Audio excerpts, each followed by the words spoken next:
trekked around Geislingen for about 3 days, and I went to places that I had old photographs of, and places where people told me that they had lived, and so I videotaped it. I first went to the Rappanecker section, and then I had a tour guide of the Wilhelmshöhe section, and then I went to Schlosshalde.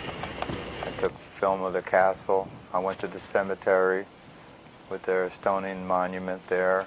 Well, in 1970, that was my first visit to Geislingen, and I had old photographs, and the chimney and the electric company, which is right across the river there from Hospital Wieler, were my landmarks. So this huge chimney in Geislingen was easy to spot when I came to the train station, and then there's one for the electric company. The electric company is right where I live. So I used that as a guide. I walked straight to the electric company using the huge chimney that I could see. And then as soon as I got there, I recognized the building from old pictures that I had. And there's a path in the back. I walked back to the path.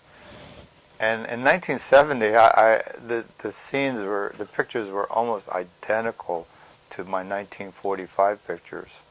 I could even match my backyard, where I had some photographs of a bunch of us in the back. We lived on the 3rd floor. My mother tells me there were people that actually lived in the attic of that building also, and they would go through our apartment to get there.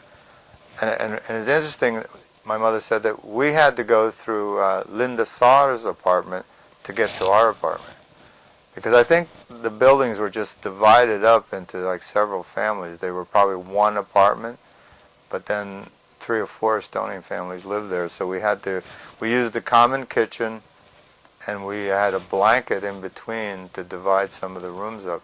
But people had to pass through our apartment to get to the 3rd floor. Papers and documents that I've seen over the years, there were about 100 DP camps located in Germany, in the French, British, and English, American sector.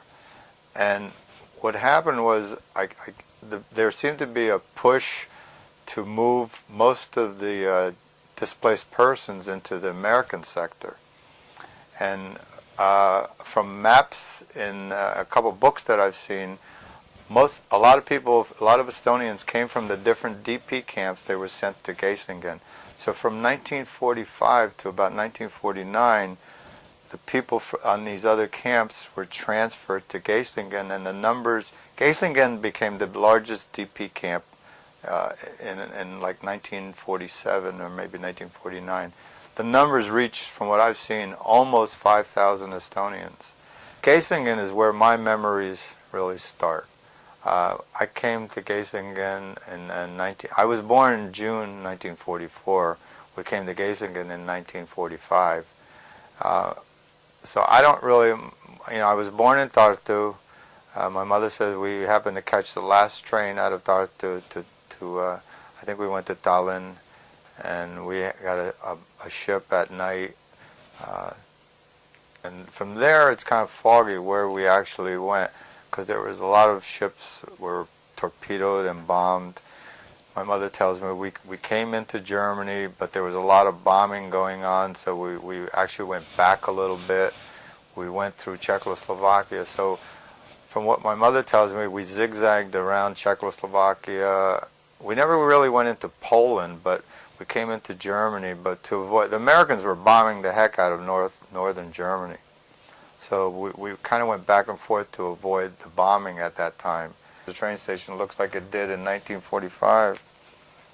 Of course, I did video of the train station because that seemed to be the focus point for everybody. I mean, we all, even though we lived in the 3 different sections of Geislingen, we all knew where the train station was, because actually we didn't all come in by train. I always thought we came in by train, but my mother and other people confirmed that most of us came in by army trucks. But we all knew where the train station was.